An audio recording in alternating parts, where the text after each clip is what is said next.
a civil rights pioneer, a trailblazer. Some have said an unsung hero, but after tonight, she ain't gonna be unsung no more.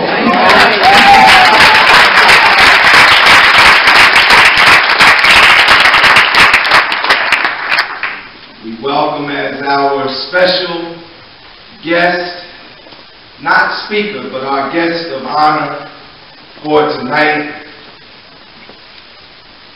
one who was arrested before Rosa Parks.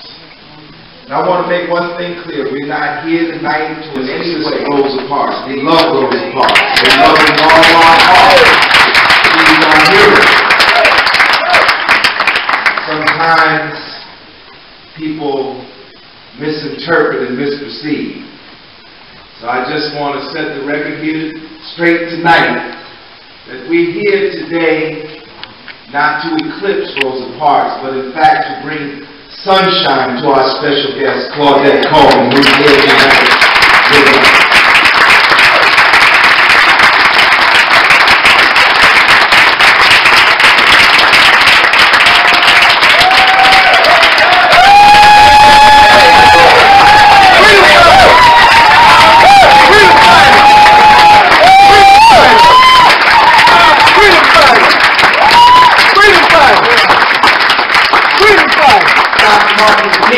We are marching next Thursday, April 4th, and we want everybody in here to march with us.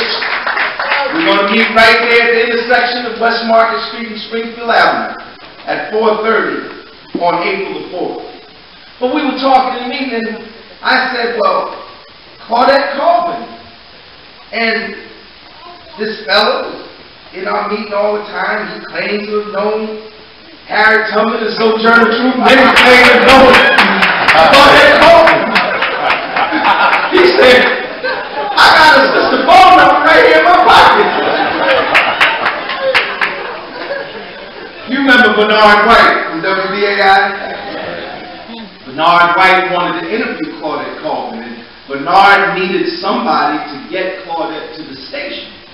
And those somebodies were Brother Amanifu Williams and Sister Lisa Davis.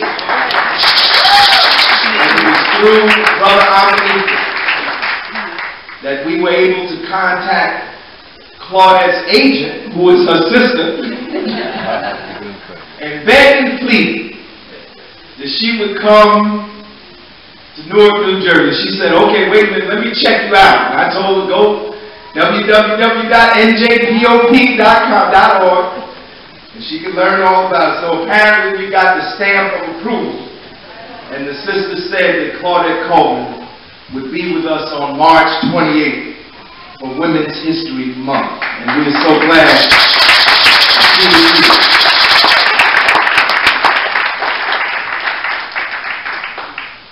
And I'm going to tell you, it's been a wonderful week for me, because I've had the privilege to take Sister Colvin to all the interviews.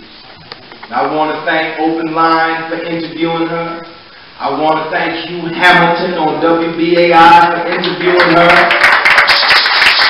WBAI is here tonight. Fred Gwynn is here taking video for WBAI. Give Fred a hand. I want to thank Hotep Garrett for interviewing her. I want to thank Reverend Al Sharpton for announcing the program. I want to thank Brother Imhotep Garrett for interviewing her. And she's going to be interviewed tomorrow morning on Democracy Now! Democracy Now! Is right here, ladies and gentlemen, right here in Rosa.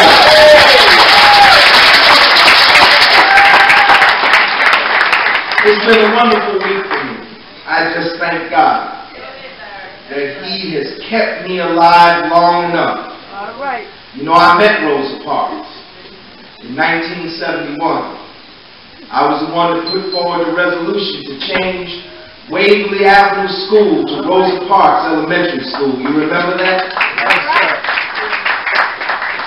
I thank God that I could live long enough to not only meet Rosa Parks, but to meet attorney Fred Gray. Fred Gray is the one that argued the case. He said if there had not been a Claudette Colvin, there wouldn't have been a Martin Rosa Park. And so, brothers and sisters, without any further delay, let us call on possible our pioneer of civil rights movement, Sister Claudette Colvin.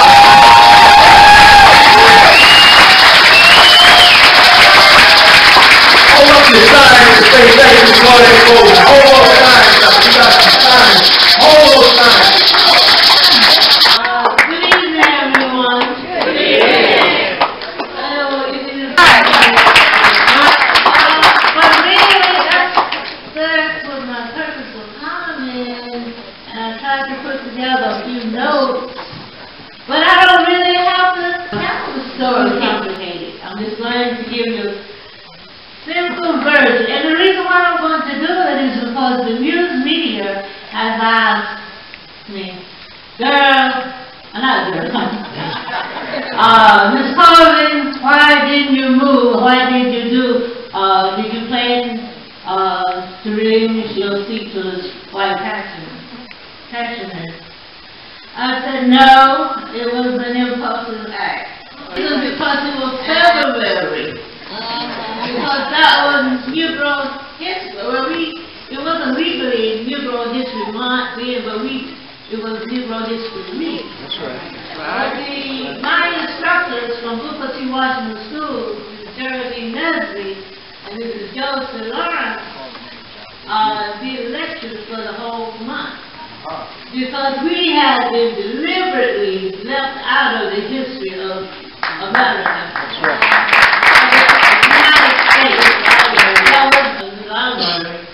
About our great heroes. So, so the teachers were bringing information that they had learned in college and through the years. So they talked about Mrs. Geraldine Nesbitt got her master's degree here not in New Jersey, but in New York from Columbia University. And she was referred to as a very unorthodox teacher because she didn't follow the old rules of teaching. So she had us to write essays that month.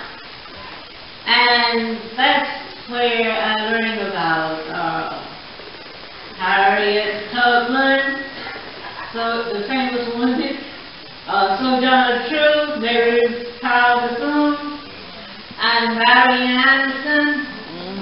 So, but then we learned about the men. We learned about Frederick Douglass, and we didn't even know about W.E.B. Du Bois. Yeah. And so we wrote essays, and we talked about what was happening. We talked about Jackie Robinson, who at that time had broke down the baseball barrier. That's right. That's right. And we were talking about why there's no blacks on television. He was writing with Reverend Johnson. And what Reverend Johnson said, Claudette, I was so worried about you, but I think you have brought the revolution here.